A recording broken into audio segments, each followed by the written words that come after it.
Hello everyone, আসসালামু আলাইকুম। আশা করি আপনারা সবাই ভালো আছেন। আমিও আল্লাহ তাআলার অশেষ রহমতে ভালো আছি। আজকে নতুন একটা দিনে নতুন একটা ভিডিওতে আপনাদের সকলকে স্বাগতম ও অভিনন্দন। আমরা জানি ইতিমধ্যে বাংলাদেশের মেডিকেল ভর্তি পরীক্ষার রেজাল্ট প্রকাশিত হয়েছে। আর সেই মেডিকেল ভর্তি পরীক্ষা যারা যারা সরকারি মেডিকেল কলেজে উত্তীর্ণ হয়েছে বা চান্স পেয়েছে তাদেরকে আমার পক্ষ থেকে আন্তরিকভাবে অভিনন্দন ও শুভেচ্ছা। আজকের ভিডিওটা মূলত তাদের জন্য যারা যারা সরকারি মেডিকেলের চান্স পায় নাই এবং বাংলাদেশ মেডিকেল ভর্তি পরীক্ষা দেওয়ার পর তারা মেডিকেল ভর্তি পরীক্ষায় 40 মার্কসে সেটা উত্তীর্ণ হয় নাই। আপনারা জেনে থাকবেন আমি বিদেশের একটা সরকারি মেডিকেল বিশ্ববিদ্যালয় চতুর্থ বর্ষে অধ্যয়নরত একজন মেডিকেল শিক্ষার্থী। তাছাড়াও আমি এখানকার মেডিকেল এডমিশন প্রসেস সম্পর্কে এবং শিক্ষার্থীদের A to Z গাইড করে থাকি। এখানে সরকারি মেডিকেল বিশ্ববিদ্যালয়ে এডমিশন করিয়ে থাকি। আপনারা আমাকে অনেকেই কোশ্চেন করেন যে ভাইয়া বিদেশের সরকারি মেডিকেলে আসলে স্কলারশিপ পাওয়া যায় কিনা এবং কোন কোন সরকারি মেডিকেল আপনার ওখানে আছে এবং কোন কোন সরকারি মেডিকেল গুলো আমাদের জন্য ভালো হবে। আজকে আমি আপনাদের বলবো তিনটি সরকারি মেডিকেল বা তিনটি সরকারি মেডিকেল কলেজের নাম যেগুলো অনেক অনেক পুরাতন একটি সরকারি বিশ্ববিদ্যালয় এবং ওয়ার্ল্ড র্যাঙ্কিংও ভালো। তাহলে চলুন ভিডিওটা শুরু করা যাক। কিরগিজ স্টেট মেডিকেল একাডেমি, যেটা 1939 সালে প্রতিষ্ঠিত হয় কিরগিজস্তানের বুকে এবং কিরগিজস্তানের রাজধানী কি আপনারা জানবেন? Bishkek. Kyrgyz state medical academy যেটা একটা সরকারি মেডিকেল বিশ্ববিদ্যালয় যেখানে প্রচুর পরিমাণে বিদেশি শিক্ষার্থীরা প্রতি সেশনে ফেব্রুয়ারি এবং সেপ্টেম্বর ইনটেকে পড়তে আসে। দ্বিতীয়ত আমি যে মেডিকেল বিশ্ববিদ্যালয়ের নাম বলবো সেটা হচ্ছে কিরগিজ ন্যাশনাল ইউনিভার্সিটি। সেটা কিরগিজস্তানের সর্বপ্রথম বিশ্ববিদ্যালয় যেখানে প্রচুর পরিমাণে শিক্ষার্থী মেডিকেলে পড়তে আসে। এই কিরগিজ ন্যাশনাল ইউনিভার্সিটি 1925 সালের 25শে অক্টোবর কিরগিজস্তানের বুকে কিরগিজস্তানের প্রাণকেন্দ্র বা বিশকেকে প্রতিষ্ঠিত হয় এবং এই কিরগিজ ন্যাশনাল ইউনিভার্সিটিতে প্রচুর পরিমাণে বিদেশি শিক্ষার্থীরা সেপ্টেম্বর সেশন এবং ফেব্রুয়ারি ইনটেকে এডমিশন নেয়।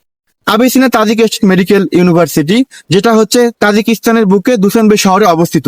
আবিসিনা তাজিক স্টেট মেডিকেল ইউনিভার্সিটি এটা সরকারি মেডিকেল বিশ্ববিদ্যালয় যেখানে প্রচুর পরিমাণে বিদেশি শিক্ষার্থীরা MBBS পড়তে আসে।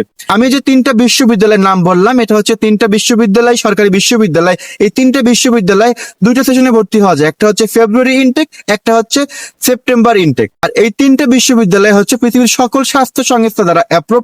এই তিনটা বিশ্ববিদ্যালয় থেকে আপনি MBBS কমপ্লিট করার পর পৃথিবীর সকল দেশে লাইসেন্স এক্সাম দিয়ে সেই দেশে আপনার ক্যারিয়ার করতে পারবেন আর ডাক্তারি করতে পারবেন। আপনারা আমাকে জিজ্ঞাসা করেন ভাইয়া এই যে তিনটা সরকারি বিশ্ববিদ্যালয় বা আপনি যেসব সরকারি বিশ্ববিদ্যালয় MBBS প্রসেস নিয়ে কাজ করেন বা ভর্তি করান সেখানে আমরা যারা যারা বাংলাদেশ মেডিকেল ভর্তি পরীক্ষা উত্তীর্ণ হতে পারি না তারা কি আমরা ভর্তি হতে পারবো কিনা? হ্যাঁ, আমি যদি এক কথায় বলি আপনারা ভর্তি হতে পারবেন, কারণ এই তিনটা বিশ্ববিদ্যালয় বা বিদেশের সরকারি বিশ্ববিদ্যালয়গুলোতে ওইরকম কোনো রিকোয়ারমেন্ট নাই যে আপনাকে বাংলাদেশ মেডিকেল ভর্তি পরীক্ষা 40 পে উত্তীর্ণ হতে হবে তাহলে আপনি সেখানে ভর্তি হতে পারবেন। বিষয়টা এমন না, আপনি চাইলে এই তিনটা বিশ্ববিদ্যালয় যে কোনো বিশ্ববিদ্যালয়ে ভর্তি হতে পারবেন। আর একটা বিষয় বলি, আপনারা যারা যারা মেডিকেল ভর্তি পরীক্ষা উত্তীর্ণ হয়েছেন তাদের বিষয়টা কি, তাদের ক্যারিয়ার করতে কি এই মেডিকেল গুলো ভালো হবে নাকি দেশের বেসরকারি? এখন আপনারা যদি আমাকে কোশ্চেন করেন যে ভাইয়া কেন বিদেশে পড়তে গেলেন, আপনি কেন দেশের বেসরকারিতে পড়লেন না, সে সম্পর্কে যদি বলতে যাই তো আপনি বিদেশে যে টাকা দিয়ে সরকারি মেডিকেলে পড়তেছেন বাংলাদেশে তার থেকে বেশি টাকা দিয়ে কিন্তু একটা বেসরকারি মেডিকেলে পড়তেছেন। তো অবশ্যই একটা বেসরকারি মেডিকেলের থেকে একটা সরকারি মেডিকেল অবশ্যই ভালো হবে। আর সেই মেডিকেলটা যদি হয় অনেক পুরাতন এবং ওয়ার্ল্ড র্যাঙ্কিং এবং পৃথিবীর সকল স্বাস্থ্য সংস্থা দ্বারা অ্যাপ্রুভ। আর দেখবেন আপনি একটা জিনিস, আমাদের বাংলাদেশের মেডিকেল গুলোতে কিন্তু খুব অল্প সংখ্যক বিদেশি শিক্ষার্থীরা আসে আর বর্তমানে কিন্তু তাও কিন্তু আগের মতো আসে না। কিন্তু আপনি যদি এখানে সরকারি বিশ্ববিদ্যালয়গুলো চিন্তা করেন এখানে প্রচুর পরিমাণে পাকিস্তানি, ইন্ডিয়ান, বাংলাদেশি, শ্রীলঙ্কা, নেপাল, ইজিপ্ট আরো বিশ্বের অন্যান্য দেশের শিক্ষার্থীরা এখানে পড়তে আসে। ক্ষেত্রে আমি মনে করছি দেশের সরকার যেহেতু চান্স পাই না সেক্ষেত্রে দেশের বেসরকারি থেকে এখানের সরকারি ভালো হবে, কারণ আমাদের এখানে কিন্তু প্রতি 6 মাসে একটা সেমিস্টার, 5 বছরে 10টা সেমিস্টার। এবং এখন আসি স্কলারশিপের বিষয়। তোমরা আমাকে অনেকেই কোশ্চেন করো ভাইয়া আমি সেখানে স্কলারশিপ নিয়ে পড়তে পারবো কিনা বা স্কলারশিপ আছে কিনা যেহেতু গভর্নমেন্ট ভার্সিটি। এখন যদি আমি এক কথায় বলতে চাই সেক্ষেত্রে Kyrgyz national, Kyrgyz state, আবিসিনা Tajik state এইসব মেডিকেলের একটাই কোন স্কলারশিপ নেই। মানে এক কথায় বলতে গেলে বিদেশের মেডিকেল গুলোতে কখনো স্কলারশিপ দেয় না বা স্কলারশিপ হয়ে থাকে না। সেক্ষেত্রে তোমরা চাইলেও এখানে স্কলারশিপ নিয়ে পড়তে পারবে না। সরকারিতে পড়তে পারবে বাট তোমার খরচটা বাংলাদেশের প্রাইভেটের থেকে কম হবে, বিষয়টা এমন। আর একটা কথা তোমরা আমাকে অনেকেই প্রশ্ন করো ভাইয়া আমরা কি ওখানে গিয়ে পার্ট টাইম জব করে কি আমরা কি টিউশন ফিস দিতে পারবো বা ওখানে পার্ট টাইম জবের কোনো সিস্টেম আছে কিনা?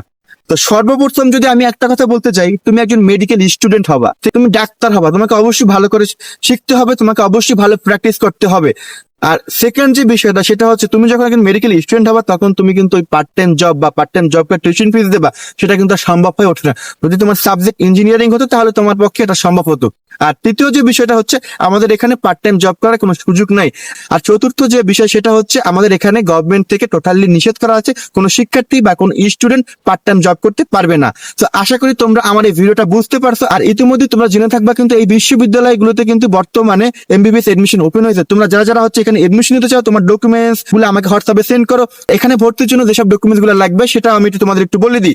সেটা হচ্ছে তোমার SSC and HSC certificate and marksheet, তোমার হোয়াইট ব্যাকগ্রাউন্ড পিকচার, তোমার ভ্যালিড জিমেল, তোমার পাসপোর্ট, এগুলো হচ্ছে তুমি পিডিএফ করে আমাকে হোয়াটসঅ্যাপে সেন্ড করবে। আর এগুলো হচ্ছে আমি ভার্সিটিতে জমা দেওয়ার 3 থেকে 7 কর্মদিবসের মধ্যে তুমি হচ্ছে এডমিশন লেটার পেয়ে যাবে। তো আশা করি আমার ভিডিওটা বুঝতে পারছো। আর তোমরা যারা যারা হচ্ছে এখানে এডমিশন নাও তোমাদের ডকুমেন্ট গুলো খুব দ্রুত আমাকে হোয়াটসঅ্যাপে পাঠাও, কারণ এখানে সিট সংখ্যা খুবই সীমিত। আর গভর্নমেন্ট ভার্সিটিতে খুব দ্রুত সিট সংখ্যা ফিল আপ হয়ে গেলে আর এডমিশন নেওয়া যায় না। আর তোমরা যারা যারা হচ্ছে এখানে এডমিশন নিতে চাও এবং কিরগিজস্তান এবং তাজিকিস্তান সম্পর্কে বা বিশ্ববিদ্যালয়গুলো সম্পর্কে তোমাদের যদি কোনো কোশ্চেন থাকে তাহলে তোমরা অবশ্যই আমার সাথে যোগাযোগ করতে পারো। আমার ডিসক্রিপশন বক্সে আমার হোয়াটসঅ্যাপ নাম্বার দেওয়া আছে এবং ফেসবুক আইডি লিঙ্কও দেওয়া আছে।